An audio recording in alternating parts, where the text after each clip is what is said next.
Today we're joined by Jack Groves. He set out after finishing university to ride his Royal Enfield Himalayan around the world and possibly become the youngest person ever to do so. We dig into his route, the struggles and triumphs of a round the world trip during a pandemic, and what it's really like chasing that kind of adventure. You've let your youth pass you by working in an office for somebody else. Don't leave it until it's too late to realize that actually, I believe anyway, we've only got one life. I believe we're only here for one spin of the dice, one roll of the dice. Welcome to the One Gang Worldwide podcast, your ultimate ride into the world of motorcycles. Visit cyclesworldwide.com where we offer a completely free marketplace for everything motorcycles. Join our One Gang community where you can connect, share info, and swap stories with riders from all over the world. Join for free at cyclesworldwide.com and be a part of the One Gang community right now.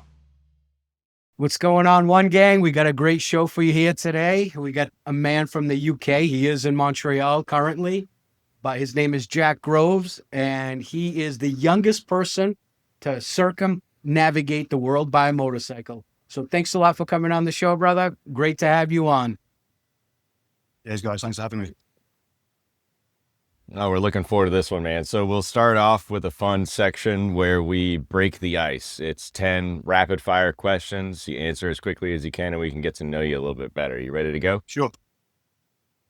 All right, cool. First question is UK mornings. Are you team coffee, tea, or just straight to adrenaline? I'm exactly what the monarch does, which is a cup of tea in the morning. Let's see. All right. Nice, a cuppa. All right, what's the coolest space or automotive gadget you've seen recently? Space automotive gadget. I'm going to have to say the Aerial Nomad, which is a like an 800 horsepower off-road absolute weapon. I drove one recently, and it is the most fun I've ever had on four wheels. That's killer. Those things are a few years old too, aren't they? Yeah, they are. They are. But they are badass. They're just pushed out by like And they're a still small there. factory in the southwest of the UK for custom made to your requirements, but they are just weapons. Nice. They're so cool. All right, if you rode your motorbike around the world again, would you pick the same route or shake it up? I thought you were going to ask me if I'd pick the same bike, and I was going to have to say I plead the fifth. I would probably do the same route. I think looking at where Russia, Ukraine is, and Iran is, you got to be a little bit careful politically, but I would roughly choose the same route. All right, cool. Cool. All right. You speak French and Spanish. What's the funniest riding translation moment you've had? The funniest riding translation moment I had was at the border with Kyrgyzstan and Tajikistan, where no one spoke English. So I tried French. My understanding of can I have my bike customs document back somehow came through to the chief customs officer as I wanted a watermelon. And so I was taken into the customs booth with about 4 or 5 Kyrgyz customs officers. And they force-fed me watermelon for probably about 35 minutes until I said, No way. it's great and it's tasty watermelon, but can I have my bike customs back, please? That's funny, man. And I That's funny. finally got phone out and typed it in, and they really understood, but I didn't want to make them think that they'd been wasting my time. So I said, thank you very That's all much. right. Watermelon. The watermelon's always good to have anyway, so. I can't believe they had watermelon. That is so funny, I man. know, you had it in the freezer. Wow. All right. What's more nerve-wracking, negotiating multi-million-dollar investments or crossing a desert on a bike? Definitely normal life is far more difficult than being on a bike in the middle of nowhere. Right answer. All right. When people hear circumnavigator, what do you hope comes to mind? An intrepid spirit. Good answer. I love it. Cool. All right, you're stuck on a desert island and your playlist is stuck on one band. Who do you hope it is? Dire Straits. Kind of straight. It's nice. Sweet. Yes. All right, if you could have dinner with one person, dead or alive, who are you picking? Ooh, very good one. I'd probably say someone like Francis Drake, the English explorer that Elizabeth I tasked to explore the New World with. He engaged with South America at a time when the Spanish Empire was dominant. He was a pirate. He was a He came from a very low background and grew to be the most important man in the kingdom. And he just led the most incredible life. There you go. Yeah, that would be an insane dinner, that conversation. All right, here's potentially a difficult one. Favorite motorcycle of all time?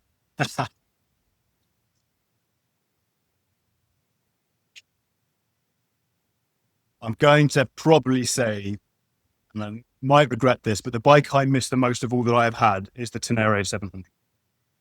And is the bike I miss Okay. most. So I will go with that. All right, noted. Okay, what's the intersection of tech and thrill for you? A rocket launch or a solo ride across continents? I'm going to say a solo ride, but I'm going to add in, if I can, doing it with a few buddies who have done some riding themselves. Okay. Very cool. All right, You made it, That man. was the last question. You Congratulations, brother. survived the icebreaker. Congratulations. Those are good questions. Good questions. Now we dive into your history and your journey. So let's kick it off in the early life. Where did you grow up, and where did your worldview begin? Sure. So I grew up in the UK. I grew up about half an hour northwest of London in the countryside. So if you close your eyes and you think of England, as we say, rolling green fields, countryside, pubs, that's where I grew up. And I grew up there for about the first 10 years until my parents decided that actually myself and my two sisters had potentially quite a sheltered life. Hadn't seen too much difficulty. Everything was okay. So at the age of 13, they decided that we were going to move to France and we were going to be put into an all French school, speaking no French at all. Wow.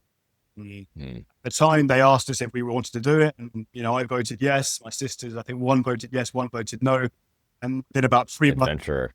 Yeah. Within 3 months, we turned up in a French school and I was the only one in a school of about 300 people who was foreign and I didn't speak any French. So for a year or so, I was alone in the school. I was alone in the playground. People tried to talk to me. I couldn't talk to them back.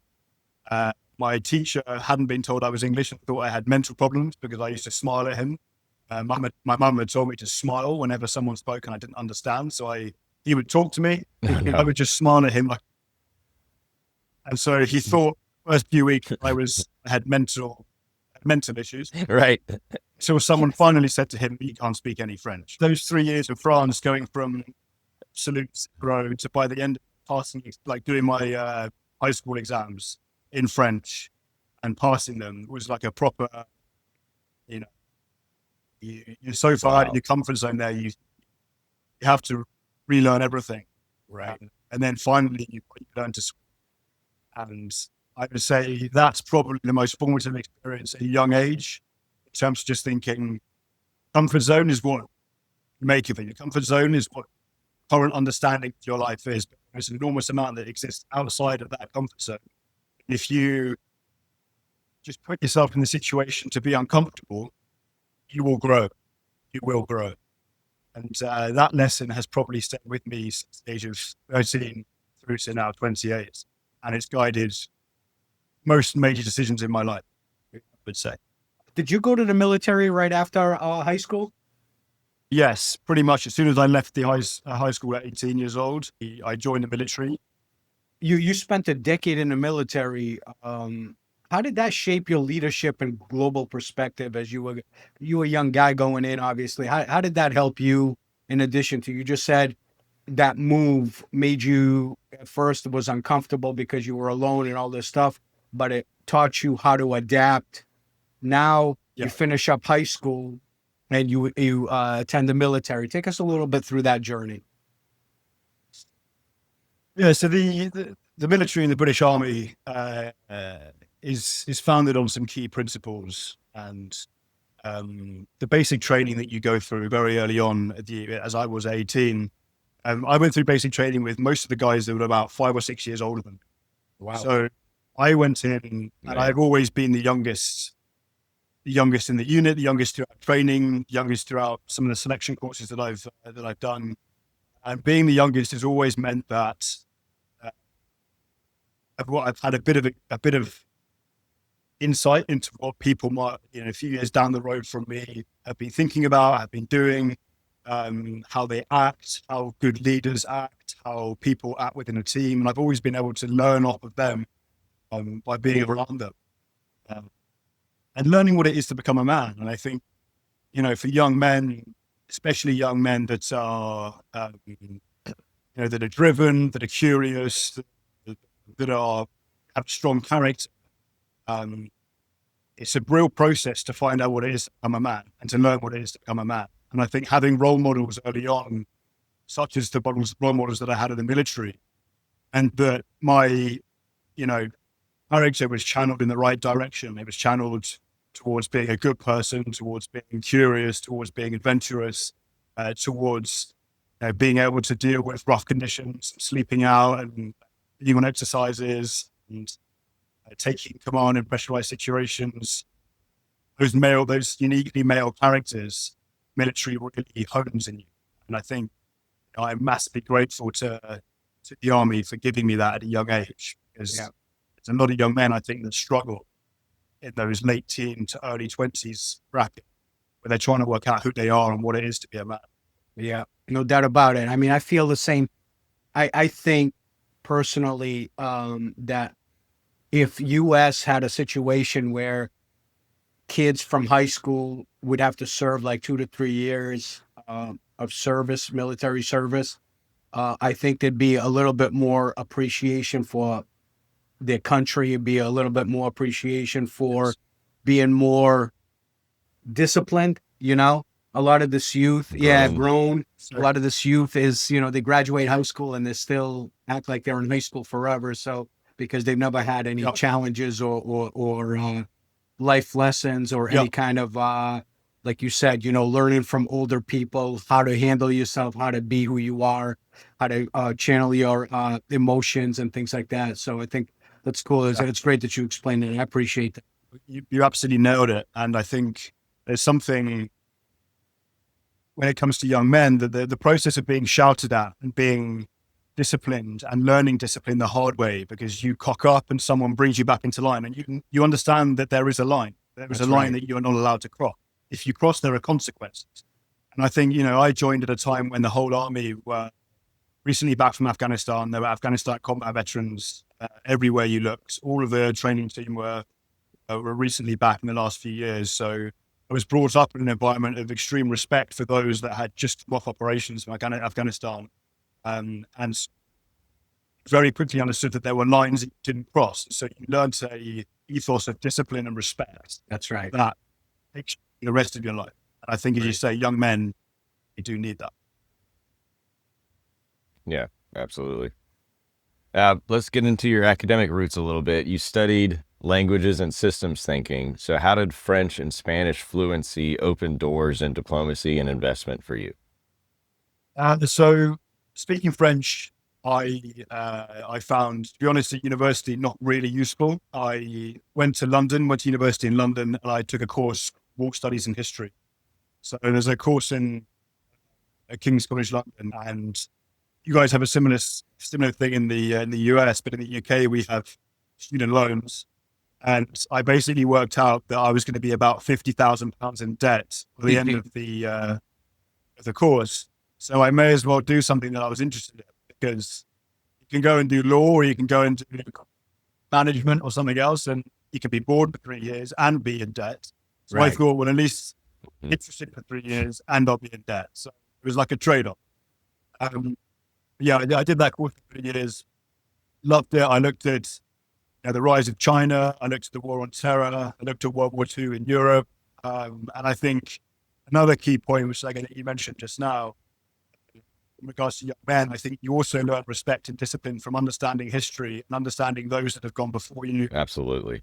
Country has been built on, the people built your country, that are responsible for the prosperity and the joy now. That comes from a good understanding of history. And so I've always been fascinated in history, and I think all people should have a better understanding of history and of modern history. Yeah, what happened here in the States is, for probably the last 15, 20 years, they basically stopped teaching American history, and they started teaching everything else. So a lot of these kids growing up, going through the school system, really had no freaking idea, who any of these major people were, how they affected history in this country, things like that. And thankfully, we're a little bit starting to get back into our roots and basics of having kids understanding true American history. I got to interrupt real quick. I have a very short story that's very interesting. Our daughter, when she was in first grade, came home, and we always ask, what are you learning about? They were learning about the U.S. presidents. And unfortunately, politics has trickled down into our education system, and colleges have become indoctrination camps. And the same thing has happened. It's trickling down into high school, and it's getting younger and younger. Well, our daughter told us about, she's learning U.S. presidents, and it's recent. So we're like, great, tell us, which one. Okay, we started with George W. Bush, and we're like, okay, cool. Who is he? Tell us about him. Went all the way forward to present day, and the current president at the time, and this was Joe Biden. There was a president prior to Joe Biden. The teacher did not even mention his name. Unbelievable. And we were like, you can't really? You don't know who that is? And she was like, We had close friends who also had kids in that class. So we asked them, and they, sure enough, no, we don't, But they all knew who Joe Biden was. Yeah. So we, sure enough, found out that she completely skipped over 4 years of American history just because she didn't like who that president was. We've had people, Insane. had children just last week, kicked out of school in the UK on a cultural celebration day at school. Girl arrived in a Union Jack dress, and she was kicked out of the school and sent home wearing a Union Jack. Oh. Teacher deemed it to be culturally insensitive or offensive to be wearing a Union Jack. That's unbelievable.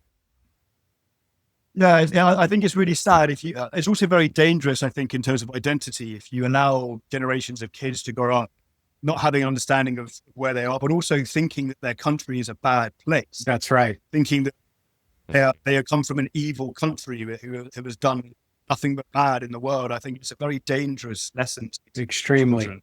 Absolutely. Extremely. And it happens quite often here. All right, let's continue on to the podcast, because politics is a very dangerous turn, So let's get back into the spark to ride the world, man. At 22, 23, you leave university to ride your Royal Enfield Himalayan around the world. Let's go this way. What made you take on that challenge, and take us into how that idea came about and how you kind of prepared, not knowing what to expect? Sure. Two things. During university and towards the end of sort of my time at university, everyone starts talking about what comes next. What are you doing? Where are you going? Are you going into work? Are you going to go and do a master's? Are you going to go and travel? What's next? It's the first time in your life. There's an abyss. It's all up to you. No one tells you what you should do next. There's no next step on the path. There's no, teacher or parents telling you, well, this is the next step. It's obvious. Suddenly, the first time in your life, it's on you. And I remember thinking, just watching what others were doing, watching the decisions that others were taking, some going into jobs in London, others going to work for the government, others going to do a master's or do more education and get into more debt. I was thinking, none of these options are very interesting. Okay? Surely there's got to be more to life than go to school, I go through education, I tick all the boxes, and then I just go work in an office with 2 or 3 weeks of holiday a year for the rest of my life. It's like, surely that can't be it right now. And so I just had a view very early on of thinking, well, this is going to be the most free I'm ever going to be in my adult life, probably. And I'm going to have the least strings attached in that time after university. So what do I do with it? And I think I put a bit of pressure on myself to think, when I look back in 20 years' time, what will I regret not doing? What is it that I regret not? And what can I do with my time that I will look back and think, fucking hell, Jack, that was a pretty good use of your time. I got involved in motorbikes from around 17, 18 years old. I used to buy little 125cc Chinese. Well, they looked like a British teardrop tank, Steve McQueen type Oh, nice. type motorcycle. Nice. But ultimately, it was a company called Herald, and then there was Mutt Motorcycles. And I had a few of those sort of small bikes I crashed and learned lessons on, and I'd got an idea of motorbikes. So I was thinking, well, maybe I'd do something on a motorbike. And then I started looking and I started researching and I started looking on Instagram. And I remember suddenly finding this world of people that were doing really cool shit on motorbikes with only like 500 followers, 1,000 followers, not big audiences talking about it. They were just having a really cool time doing authentic rough travel on their like their cheap Kawasaki's, their secondhand Hondas. And I remember just thinking, this is awesome. Yeah. These guys are in Peru, they're in Uzbekistan, they're in Mongolia, they're doing all of this stuff. And like, it's not even that expensive to do. So I was thinking, what's the cap? Is there any reason why I at 21 can't do this? Why are these guys all in their 40s or in their 50s? Why is that? And I remember thinking, I can't find a reason why it is. So there's no reason why I can't. From that moment on, and that was around my second of 3 years at university, I remember just thinking, I'm going to put every single pound that I earn in the army, every single pound that I earn in my summers off, I'm just going to put it into a pot. I'm going to see how much I've got at the end. If that takes me around the world, I'm going to do it. And then in my last year, this is something I probably shouldn't say on a podcast, but fuck it. In my last year, I worked out that the government gives you a student loan for your tuition, but it also gives you a loan for like your living costs and for food and all that sort of stuff, your rent. And I worked out that if I moved back home in my third year to my family live in London. If I moved back home and I just took all that student loan that they gave me and put all of it into a savings account, I could use quite a bit of that money to put into my round the world pot. So in my final year of university, Theoretically, in theory, you have a friend who figured that out. But I worked out that if I wanted to, get my adventure fund over the line in my last year of university, I could move back home, invest some of the money that the government gave me to live into like a shares, the stock market, and then I could use that to get me over the line. How much were you thinking at that point that you needed? Good question. I'd asked people that had done it before, and I'd asked people on Instagram what they were spending per month, and I was factoring in around £20,000 to £25,000, which is about $35,000 around there. That took me around the world for a year, bike included, flights included. That would be enough. Okay. Really, we're talking the 19s. Inflation may have changed. Right. Just a little. Oh, yeah. Just a little. But that was my figure in mind. I was thinking, if I could get to 25 grand, I'm in a good place. I can do it. Right. So I lived at home in my final year. I was working on my exams and my thesis. All the money I was earning from the army and from various jobs. I was working at an outdoor store. I was watching cars. And I was working as a landscape gardener for local people to redo their gardens. Basically, just demolition derby on trees, and all of that money went towards this one, which was be ready to buy a motorcycle and leave when the time comes. That's so cool, man. The foresight to do that. It's got 1,000 other questions for you because that's just amazing. What a cool story. Yeah. What's up, One Gang? I used to think that if I spent big money on riding gear with a logo on the back, I was getting top quality. I gave Leather Up a shot. I wasn't sure at first, could I really get quality gear without spending a fortune? But after putting tens of thousands of miles on their jackets and vests, I had my answer. No busted zippers, no loose stitching, just solid, well-made gear that lasts. Leather Up carries trusted brands like Milwaukee Leather, Hot Leathers, and more, with gear for every rider and every budget. Plus, their customer service actually cares and picks up the phone, something rare these days. So do yourself a favor, check out leatherup.com, whether you need jackets, vests, chaps, boots, helmets or luggage, they've got you covered. And because you're part of the One Gang Worldwide family, use code CW20 at checkout for 20% off your entire order. Stop overpaying, gear up with Leather Up, and see the difference yourself. You mentioned Peru, Jack. We wanted to get into the lockdown experience, and you ended up stuck for 255 days in Peru during the COVID lockdown. Yes. How did you deal with that isolation, and what changed for you mentally? Everyone will remember probably where they were when they realized that COVID was going to be bigger than some, Chinese virus. Right. That it was going to come 2 weeks. Yeah. It was going to come to us, and it was going to massively change how we lived our lives. I had that moment when I was in La Paz in Bolivia in early March 2020. I had ridden from London to Sydney. I'd got to Sydney for New Year 2020. I'd then flown the bike on to Santiago in Chile. And then ridden all the way down through Patagonia to down towards Ushuaia, and then into Argentina and all the way up to Bolivia. And all throughout that time in Argentina and Chile, I'd been reading the same news reports that everyone else was.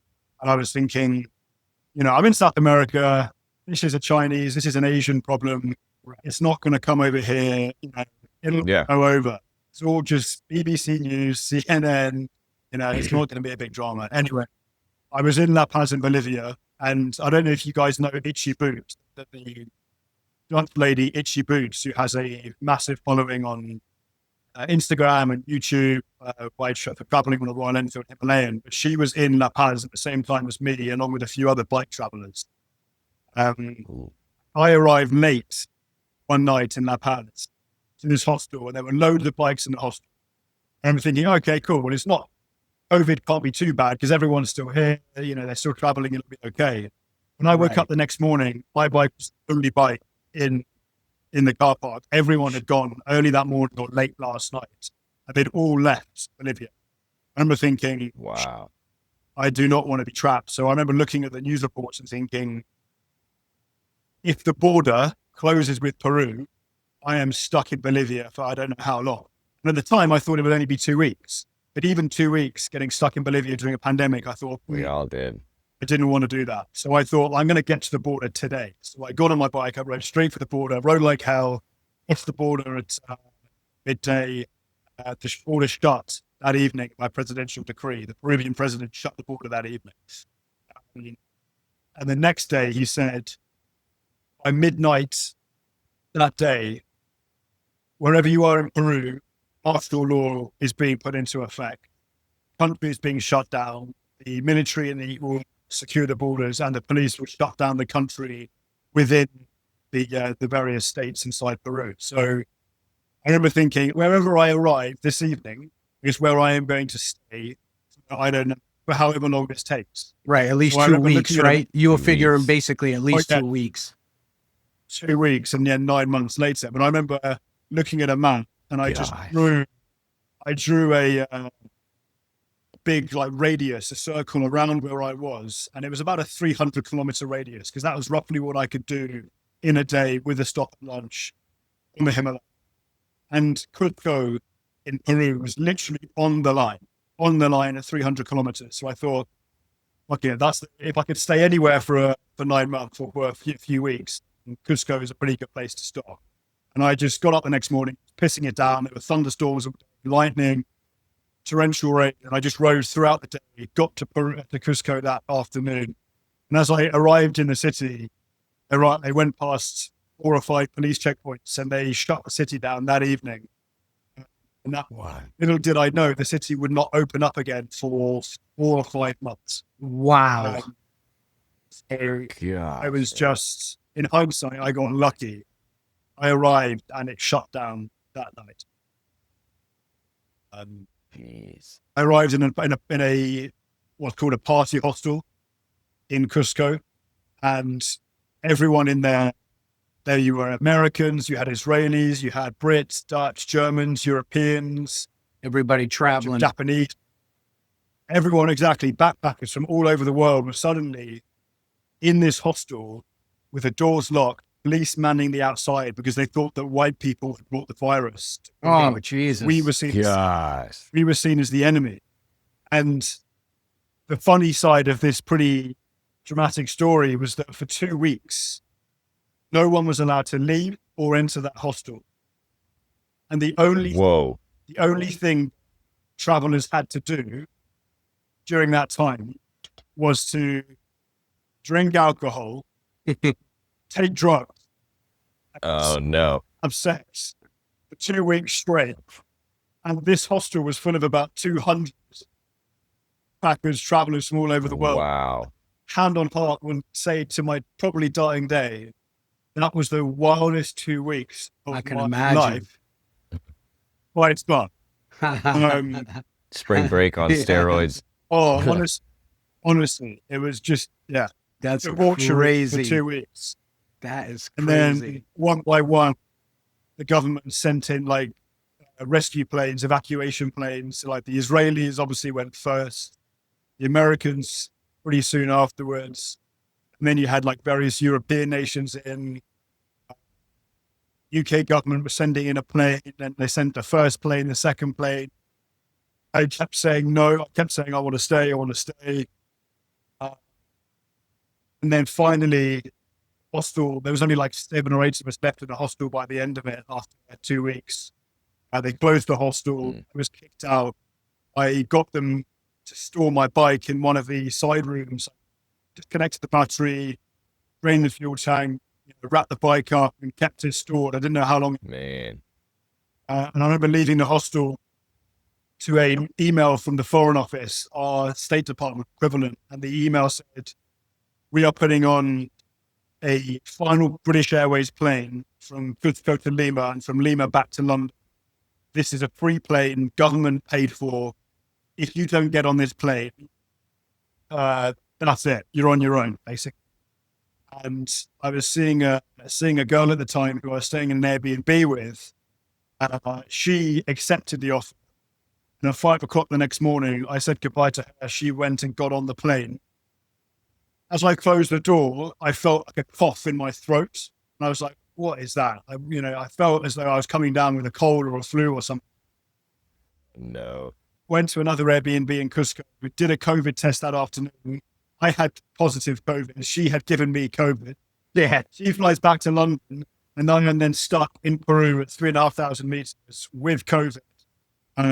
Locked in this Airbnb with neighbors who hated me, who thought I was evil and I brought the virus. And then Sure. Gosh. that was the start of a 9-month lockdown. Stuck Wow. Respect to them. Jack, can you take us into that a little bit? Because you don't know how long this is going to be. You're going through this, basically taking it day by day, I imagine. And you've got this budget that you've set aside for yourself. Yeah. What was that time like, just in the unknown, watching your 9 money months. drain and not knowing what's going to come next? Take us into the struggles, but also if there are any silver linings, we'd love to hear those too. Sure. I have to think about the silver linings. No, look, Okay. I think everyone in life is faced with periods where suddenly things are taken out of your control. And I really struggled early on with the idea that I was no longer in control, because I think one of the beautiful things about motorcycle travel, and I think why so many people are attracted to the idea of motorcycle travel in particular, is because you are the master of your fate and the captain of your soul. And that quote rings so true when you're riding across a desert, foreign country, sunsets, and you just have this overwhelming feeling of joy and of freedom. I'm sure you guys have felt that too. Absolutely. So part of the attraction and the freedom of riding a motorcycle is because you're in control. And so when that's taken away from you, it's a really difficult mental process to go through, to think, actually, I'm not in control anymore. Events are in control, and the police are in control. Politicians are in control, and I can't cross any borders anymore. I can't just go and decide to cross that border or go to that country or go to that place. I have to stay here Right. and Ugh. be happy not moving anymore. So my entire routine of life was broken. It's not like I was used to being at one place and I was just on a holiday. My holiday was cut short. For a year, I'd been living like a nomad, moving every few days, never staying in a place longer than a week, deciding every day where I was going to sleep that night. At about lunchtime, I decide I'm going to camp. Am I going to stay in a guest house or a hostel? Right. Suddenly that routine was massively broken. It was just, like today. I learned Spanish. I found an Airbnb where I was able to, I think about $200 a month it cost me. So I was not spending too much money. All of the tourists had gone There's home. some silver linings. Yeah, it was pretty cheap. For those initial 2 weeks recovering from COVID, a good friend of mine now, this is quite an interesting story. During that time, I was posting on Instagram saying, up Shit's Creek without paddle. I've got COVID in Peru. All of the neighbors, I had people throwing rocks at my window because they thought I was... Gosh. I opened my window to get some fresh air and someone threw a rock. It smashed the window that I was in because they just thought, you're a foreigner, you're the problem, close your window. They basically want you to die in peace, not infect anyone else.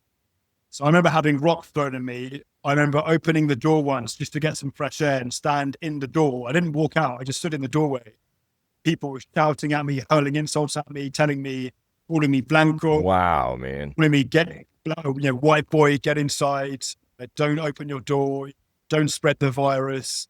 And there was real hostility. It wasn't like it was these guys, they really hated my presence.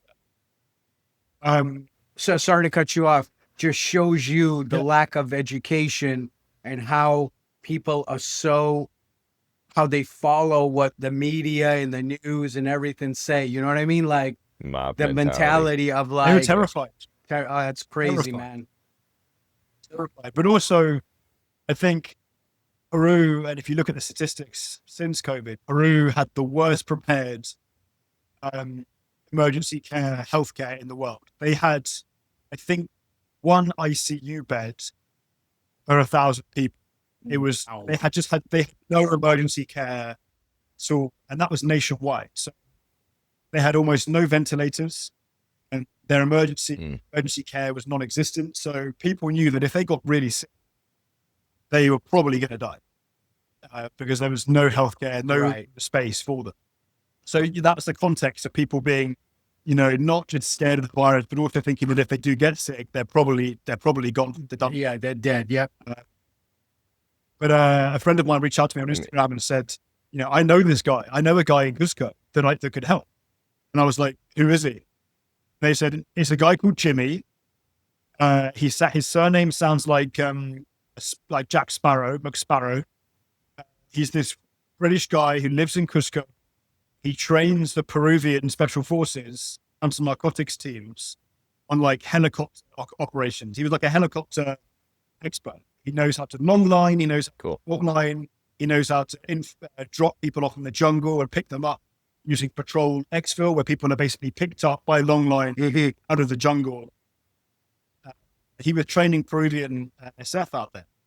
And he was like, he might be able to help. Here's his WhatsApp.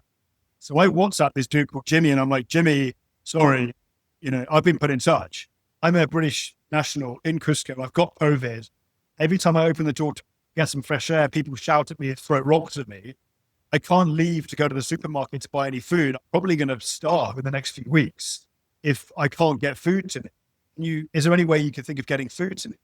He was like, 1,400 hours this afternoon. Give me your address and open the door at 1,400 hours. I'll be there. So I was like, okay. So at 1,400 hours, I walked to my front door of my Airbnb and I'm like, is this guy for real? Or is he just a lunatic? Open the door, literally like a live letterbox, like some sort of CIA drop off. This guy is walking past at exactly 1,400 hours with a shopping bag. As I open the door and walk back from the door, a shopping bag comes flying through the door. And then shortly after that, a bottle of rum is placed on the entrance and slid down the corridor. Nice, man. Gosh. Door closes and he walks off. And I open the bag and it's got like 3 or 4 pot noodles, some Pringles, like a few balls, and then a bottle of rum. And Nice. and I was expected to live off this for the next few days until he could come back again and do a next drop. So yeah, he if he sees this, he's now working in film security and like stunts and health and safety in film. He's a really cool guy. He absolutely stood up and was there to be counted when I needed help. And I will always be grateful to him for being there when I needed him, because he got me through in those first few weeks. That's crazy, man. Hey, take us quickly into how it all ended in Peru. So after a few weeks of COVID, I got another email from the British government saying that anyone who's got COVID, any Western nationals who had COVID in Cusco, there are maybe about 10 of us who had COVID. They said, we're going to get you out. We have agreed with the Peruvian Air Force to send Peruvian Hercules C-130 to Cusco Airport, which is up in the mountains, high up in the Andes. You know, it's very mountainous, 3,000 meters. And it said, if you can get to the airport and then from the airport to Lima on the coast, we will fly you back to London in like a COVID enclosed environment. So you can be COVID positive and we'll allow you on a plane. It's £250. Take it or leave it. That's your final offer. We're closing the embassy. The airspace is closing. This is it. I remember thinking, okay, I spoke to my parents, I spoke to my family, and I thought, got COVID. I've been here almost 3 weeks already. I don't know how long this could go. I'll try and leave. This story is fucking crazy. Mm-hmm. So I arrive like 5 o'clock in the morning, and there's a Peruvian army official. Escorts me from my Airbnb, and I've got like hazmat suits, mask, face mask, gloves, Jesus. and then I was like the Walking Dead. Wow. They load me into an ambulance, and they drive me with blue light police escort to the airport, and then straight onto the runway. And on the runway, we see this Peruvian Air Force Hercules C-130 land at the Cusco airport, and I park up on the runway. We're lined up. There's like 10 of us lined up, literally like we're about to be executed. All in hazmat, all in gloves and face masks. And there's a couple from Hong Kong that are also there. And they've got they're inside the suits. They've got like that plastic screen, and they've like inside the suits. They are fully decontaminated inside the suit.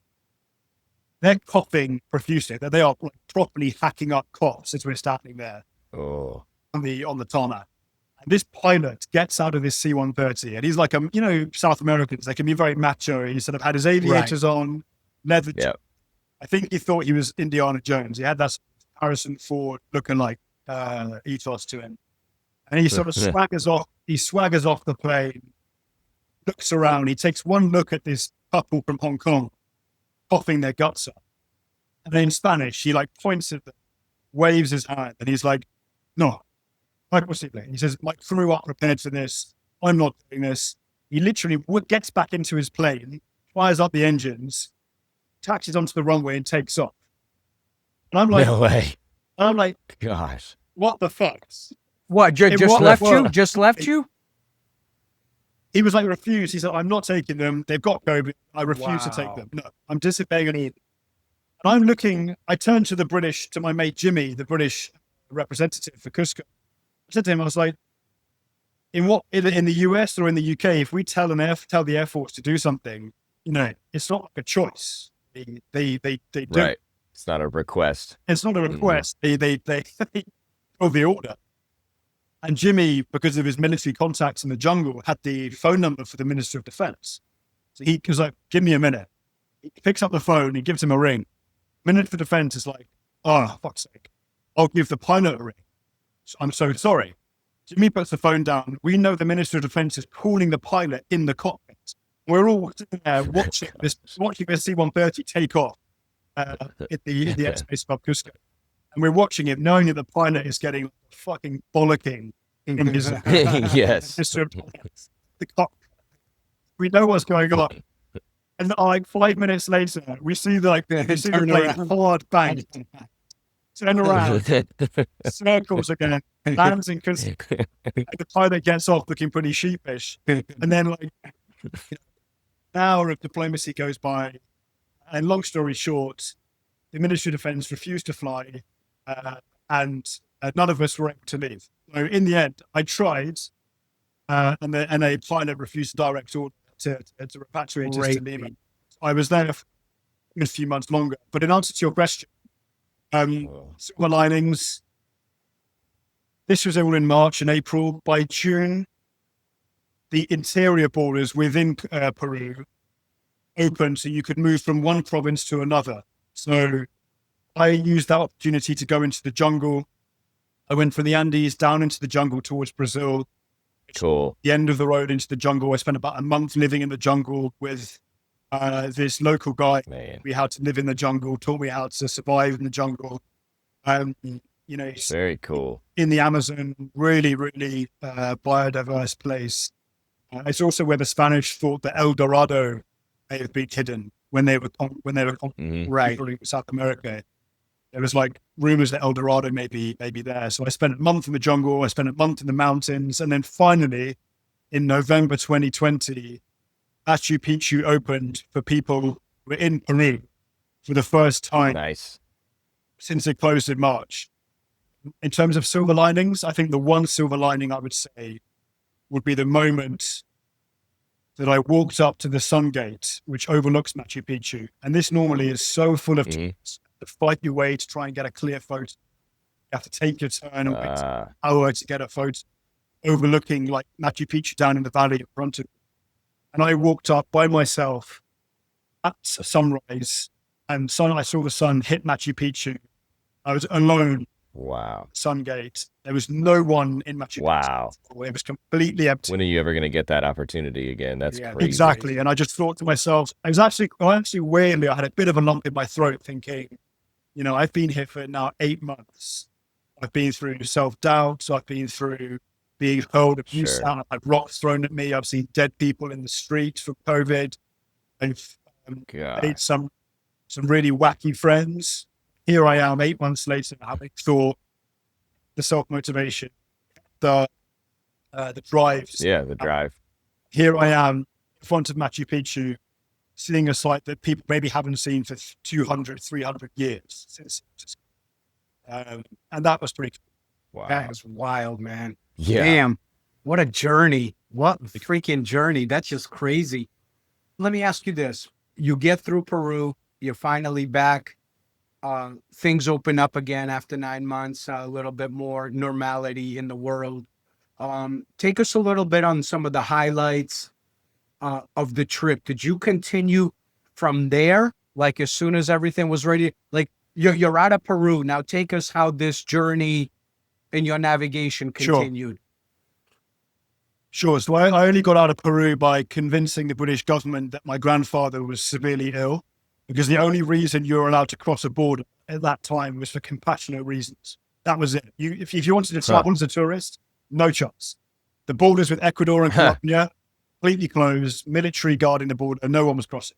So I managed to convince the British government. Grandpa, if anybody calls you, sound like you're really sick, okay? Exactly. You are on death's door. You're in the hospital. You've got days to live, So I convinced them that my grandfather was ill, and they wrote me a letter to the Colombian Ecuador governments, and the Colombian Ecuador governments gave me 3 days to cross Ecuador, and they gave me, I think, 10 days to cross Colombia. That was it. I had that time to get through those countries. So I was going like bat out of hell, flew across Ecuador. I think I got to Medellin in Colombia by New Year 2021. Spent New Year in Medellin, and then I made it up to the coast in Cartagena, on the coast of the Caribbean, and I made it in time to catch a old fishing boat. And for people who've done overland travel from North to South America, you may know about this. It's called the boat is called the Stahlrat, which in German means the steel rat, and it's a former World War II shipping trawler that someone sailed across the Atlantic in the 90s. And ever since the 90s, early 2000s, they've been ferrying motorcyclists and overland travelers across the Darien Gap between Panama and Colombia for like the last 10 years. So I've been messaging this guy on Facebook, and he was like, "You're going to make it? Because the borders are closed. Like, how the fuck are you going to get across the border?" I was like, "Don't worry, we're on a plan. Granddad's almost dead. That's the plan." Yeah. And messaging on Facebook, and he was like, "Okay, if you can get to this day on this time, we'll take you. But you have to be there, because if you're not, we're leaving. We're not waiting for you." So I just arrived at the port in Cartagena with my bike. We load my bike onto this little rubber dinghy, and I'm thinking, oh my God, I've been around the world, and I'm watching this dinghy like almost submerged by the weight of the Himalaya. The Himalaya is about 200 kilos. And two Germans sailing out into Cartagena harbor with my bike. And I'm thinking, if I watch this dinghy sink or my bike fall over and just watch it sink to the bottom of Cartagena harbor, that is going to be the most ridiculously end to my journey. Anyway, they managed to get it onto the big shipping trawler, and we sailed across the Caribbean for 7 days and 7 nights. Wow. Thunderstorms and yes, dolphins, the most spectacular sunsets. Had a visit from the US Coast Guard. There you go. Yeah, exactly that. Listeners, I pulled up a picture of the Stahlrat and somebody putting their bike on the dinghy. That's insane. It's nuts. I don't think it's still going. I think it's closed. Sadly, but if they're listening, or if anyone hears them, like they are, I would 100% drop them a line, because they're a fantastic way across the Caribbean. And I went straight to Mexico. I went straight to Isla Mujeres off Cancun, because all of the borders in Central America were still closed. And unfortunately, the Granddad trip couldn't work for another like 5 or 6 borders. I kind of had to skip them. So I went straight to Mexico, spent about 2 months in Mexico, and then I tried to cross the US border with a medical issue. I made up a medical issue. I'm getting to a lot of illegal stuff here, but hey, this is what you had to do. That's right. To you cross do border. what you have to do. The US, it's not an easy border to cross. And in the end, the US border was closed, and I couldn't cross the US border. So I put the bike on a boat from Mexico to Spain. And I flew back to Spain. I only managed to get into Spain by making up the fact that I had a work contract. I didn't have a work contract. I had to make a work contract up to enter Spain. Again, Wow. See the levels that you happen to go to travel. Yeah. So difficult to do anything, to cross any border. Everything was just impossible. So you had to just find little loopholes and little tricks, and, be a little bit cheeky with talking your way in. I literally talked my way into Spain in the border in Madrid. They wouldn't let me in, and I said, "Here to work," and they basically knew. The customs officer looked at me, and she said to me in Spanish, "You're not here to work, are you?" And I said to her, "I'm here because I've been traveling for 1.5 years on a motorbike. I left London. I'm trying to circumnavigate the world and break the record for the youngest person. You don't allow me into Spain and get through my final leg through Europe, through Spain and France to the UK. I'm not going to finish this trip. I'm going to spend the rest of my life looking back, wondering, wishing that I managed to finish this." Yeah. And in one of those rare moments of humanity, this Spanish customs officer looked at me, and she was like, "You know what? I respect you for telling the truth. What a story." Nice. She said, "Bienvenido a España," and stamped my passport and let me in. And that is how I managed to get into Europe for the final time. Crazy. Wow. Man. Then one last story, which is just another continue. example of how much I had.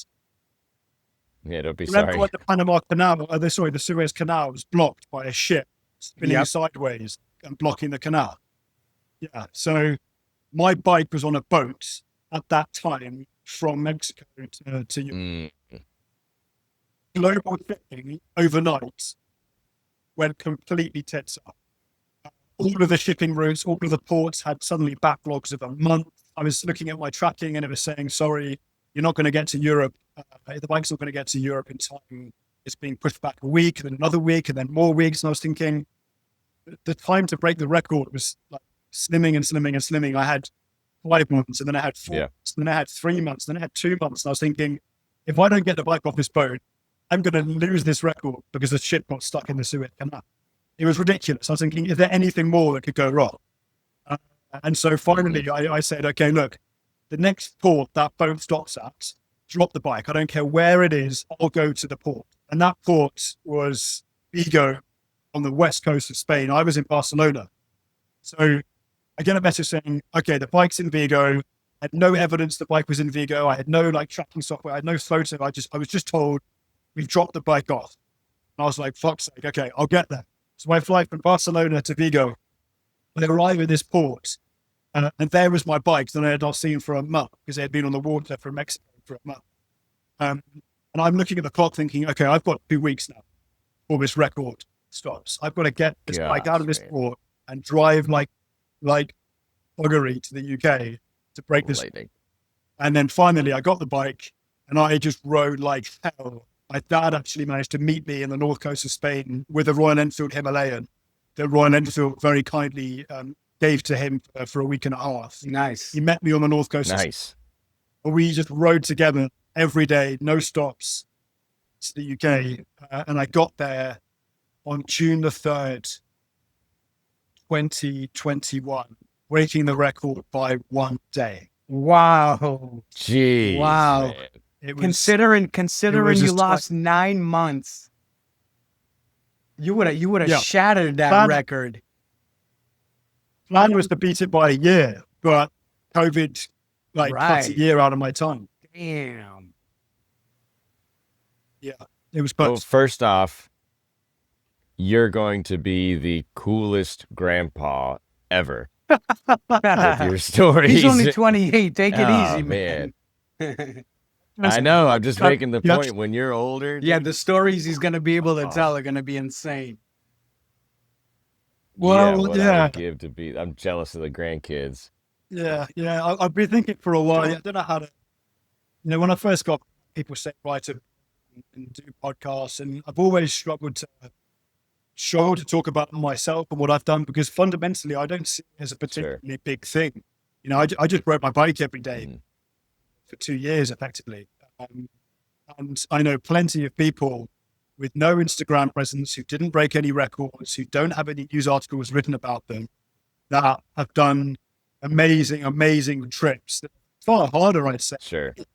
on, crappy little bikes they bought for a few $100s on basic marketplace or Right. whatever. And Yeah. there's so many people out there doing so many awesome adventures, having such life-filled experiences that I don't see it as being, it's not like, you've gone to space or you've gone and done something genuinely incredible.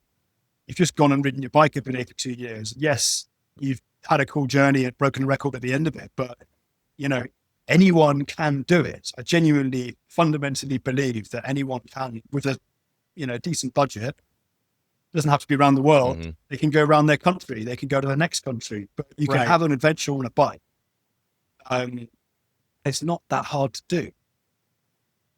Well, I will say, out of your humility, which is very admirable, I will say, though, not many people would go through what you went through on this trip and stuck to the game plan after being locked down in Peru and getting stones thrown at you and stuff. I don't know how many of the population would continue on that journey. So We've got an, kudos we've to got an you, man. expression in England. It's called a screw loose. I don't know if you guys have the same expression. Yeah, Yeah. right, for sure. Oh, yeah, we do. Yeah. Maybe Yeah. it's that. Well, man, Jack, becoming the youngest person to circumnavigate the globe is insane in and of itself. What did that feel like when it became official for you? I remember coming home in June 2021, and there was a news crew waiting for me. So in the UK, we've got the BBC and ITV are the two big national broadcasters. And there was a news crew from ITV waiting for me when I got back, and a few reporters. And I had some family and some friends that had gathered. All the neighbors had gathered. I had a few friends from school, a few friends from university, traveled down to meet me at home. But to be honest, when it came to the feeling of being at home, I think the main thing that I found was that it makes you realize what the important things are in life. that you could go and spend a long, long time by yourself, but it sometimes takes you to go a long, long way away to work out what's really important. And what is important is family, it's friends, it's the fact your family's healthy, and it's the fact they're still around. And so biggest lessons for me, to be honest, were being grateful for small things in life. And I think, don't want to get too philosophical, but I feel like young men especially, you're surrounded by examples of people on social media living, earning good money a month online, or they're trading, or they're having these ridiculous lifestyles. They're living in Bali, or they're living in wherever, and you're surrounded by examples of success. And if you don't have that lifestyle, you failed. You haven't done enough. When in reality, lots of these people are just showing glamorized versions of lives that aren't actually real lives, and they're promoting something which isn't. And I think for young men especially, you can get trapped in this doom loop of thinking, I'm not enough, I haven't achieved enough. And you can get yourself to a place where you can lose sight of what's important. And for me anyway, my biggest lesson of going around the world for 2 years is that the most important things, sometimes the smallest things, and it's the things that you take for granted. And learning to be happy with small things, that's a pretty special thing to get to. Like, I'm happy walking my dogs. I'm happy sitting in the sun with a cold pint in a pub with good mates who could trade stories and trade tales from the road. I'm happy, seeing my family and spending time as the five of us as a family around a dinner with a glass of wine. Those are the things that make me happy. And I got to a place at the end of my trip where I don't want to say I reached, fulfillment, because I think that's a constant work in progress. But I would say I got to a certain element of peace by the end that I'm happy with now. And I think that's all you can hope to achieve in life. Yeah, that's great, man. Yeah. Is the bike still in the Suez Canal? Where's the bike now? The 50,000 mile or so Royal Enfield Himalayan is currently in my house in the UK. Nice. Underneath a cover, to be disconnected, waiting for the next adventure. Awesome, man. You still got it. That's so cool. That's freaking cool. I will never sell it. Never sell it. After finishing such an epic ride, right?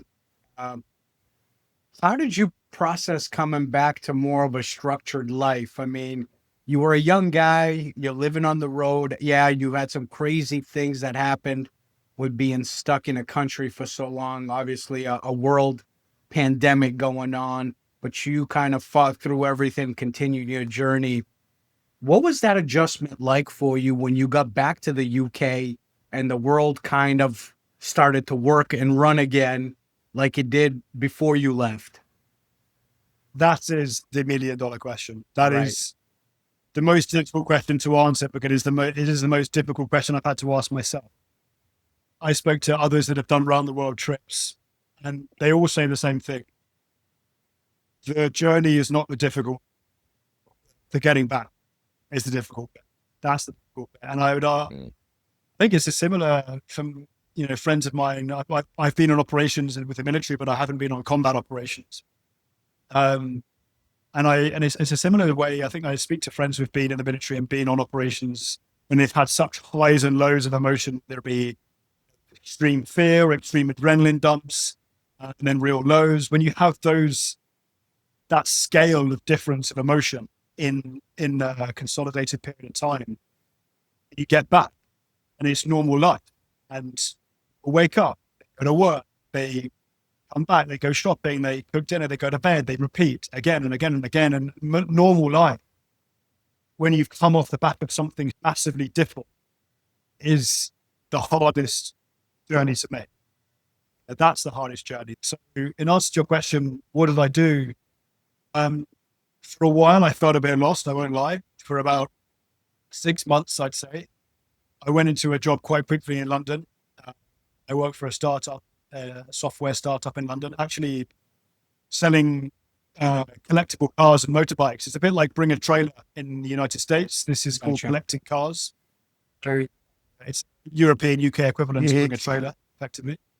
So I worked for them for a year and a half in the end. And during that time, I really struggled to remember. My boss at the time said to me, you're not going to, when he hired me, he said, you've got a great story, but you're not going to last. He said, you're not going to sit behind the desk. You're not going to make this work. You're not going to stick it out. And I was so determined to prove him wrong that I stuck it out for a year and a half. I would say during that time was I think a girlfriend made me happy, and being back in family and around friends made me happy. But fundamentally in myself, was I as happy as I was traveling? No, I don't think I was. But I think over time I have developed ways of finding new challenges that make me happy, and getting me out of my comfort zone is now my drive. My drive is now go and learn how to paraglide in the Alps for 2 weeks. Go to Namibia and ride on dirt bikes in Africa for a few weeks. Go on operations with the military. Move to Canada in a new city and set myself up in a new life. So I'm just finding ways to get me out of that comfort zone, because I found that the one advice I would give to anyone going on a trip, whether it be a motorbike or going and doing something else, the biggest crime that you can make, both to yourself but also to your future potential, is to come back and sit in your comfort zone, because that won't make you happy. When you've gone and done something big, you got to, as Zim McConaughey says, you just got to keep moving. You just got to keep living. Got to keep living. You've got to keep getting yourself out of that comfort zone. You've got to keep challenging yourself. Got to keep giving yourself those oh shit moments. I'm out of my depth here, because that's how you grow, and that's what keeps you moving. You can't come back and sit still. Yeah, it makes a lot of sense, man. Makes a lot of sense. Yeah. So, talking about mindset a little bit, from military command to government work, what did that journey riding teach you on how to shift gears mentally between then and your career now? Honest answer, I haven't worked it all out yet. I have not got all the answers. I have not got all the answers, but I think the beauty of it, the beauty of a trip like that, and it's why I recommend it to anyone, is because it doesn't give you the answers. It doesn't give you the answers. If you go on a journey like that thinking you're going to come back with answers, you won't find them. All right. But what it will teach you to do, it'll teach you to ask the right questions. That's what it'll teach you to do. And I would say, in answer to yours, I'm working out how to ask the right questions in terms of what makes me happy, what makes me tick, who are the people that I want to be surrounded by, what are the types of conversations I want to have, like this one, where do I want to live, who are the people that you want to have in your life long term, and what are your non-negotiables in terms of stuff you do on a yearly basis, trips that you go on. Asking the right questions and learning to ask the right questions. That's something that this gives you. No question, man. No question. And you being a young guy, I mean, you've lived an intersection basically of freedom and responsibility combined from doing that journey. I mean, you've been a busy guy throughout your whole young life, where you've been in situations that may be uncomfortable, to learning how to adjust, and with the military and learning how to have discipline, and then the trip on trying to balance, passion and love to being scared and nervous and worried and things like that. My question is what's one lesson you'd pass on to a younger person, maybe whether they're a writer, a builder, whatever they are in their life, and looking to find their own way? That's a good one. And it's a meaningful one. Because I think lots of people are looking for an answer to the question. and especially young men and young women too. And I love how many young women are out there doing epic stuff on bikes. Agreed. And it's happening more Agreed. and more. And I think it's fantastic, and it should absolutely be something that bike companies try and promote. But I think, I would say one lesson is one of the reasons that I left on my trip, and I haven't really spoken about this before very much, but I had an ex-girlfriend who very sadly died at the age of 21. Actually, in a few months before I left. So I wasn't still going out with her. I'd broken up with her. And it was around the time that I was thinking about leaving on a motor. And she died at 21, very suddenly, very tragically. And her death completely changed my perception of how long I had to live. And I think one lesson I would give to any other people is don't leave it until it's too late. When you're in your mid-50s, or when you've let your youth pass you by working in an office for somebody else. Don't leave it until it's too late to realize that actually, I believe anyway, we've only got one life. I believe we're only here for one spin of the dice, one roll of the dice. And if there's something that you feel you have a calling for, go and do it.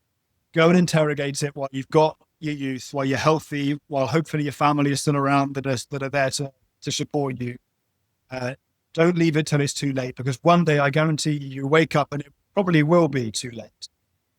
Or it may be cut short, or situations may change, which mean you can't do it. So if you can, for God's sake, move heaven and earth to make it happen.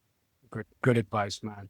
Hey, Jack, where can people reach out to you, follow you? Where are you most active on social media platforms?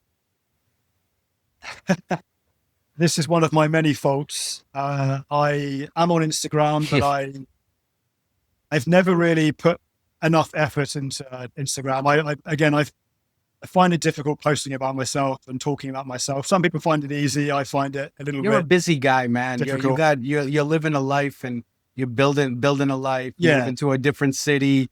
He just moved from the UK to Montreal. So who the hell's got time? Exactly. Social media is a business platform, I think. I mean, obviously you have your look at me people that are all day long on it, but for the most part, if you're a busy person, you really don't have a lot of time to be posting selfies of yourself.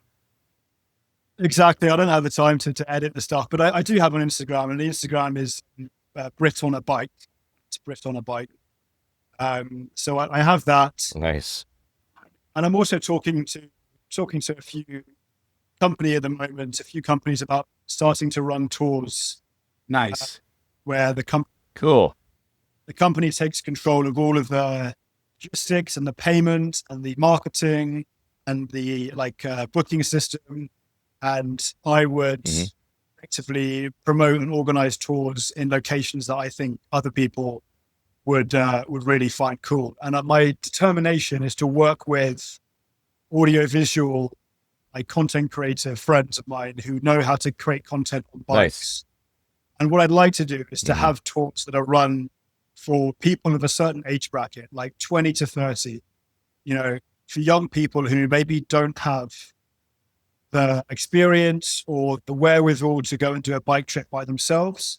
I'd like it to be a group of young, like-minded people who go and do cool stuff on bikes. And, I could introduce them to places in Africa and Central Asia or in East Asia where I've been or my friends have been.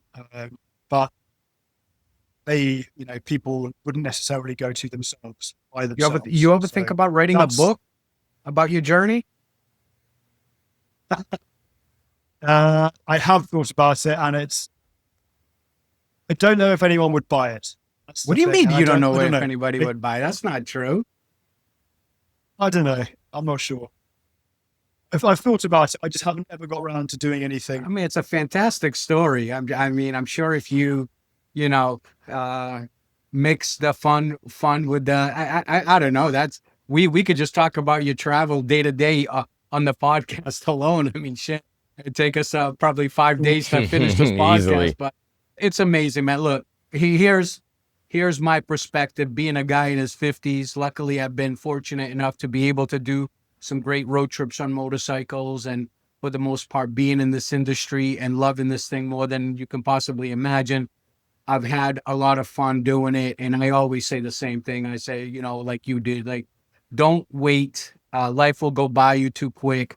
But listening to your journey, man, you're only 28 years old. You've done so much good stuff, and you have so much still ahead of you, which is the great thing. So just, man, just tell the story, man. Share it, because I think good stories are far in between. Our society just likes to spread negativity, separation, division, hatred, all this stuff. So I think there's not enough people trying to put good stuff out there to try to inspire the next generation. So, you know, continue with the success with you, man. And totally appreciate you coming on the show. It's been awesome to get to know you.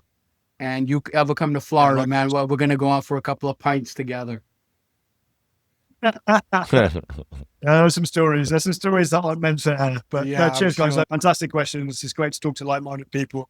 And it's been an absolute pleasure. So thank you very much. The pleasure's been ours, Jack. Man, we could ask 800 more questions. man. So thanks for joining us, man. We appreciate it. Good luck in Always. Montreal, and we'll stay in touch, brother. Okay. Cheers. Take it easy. All right. Take care. Cheers.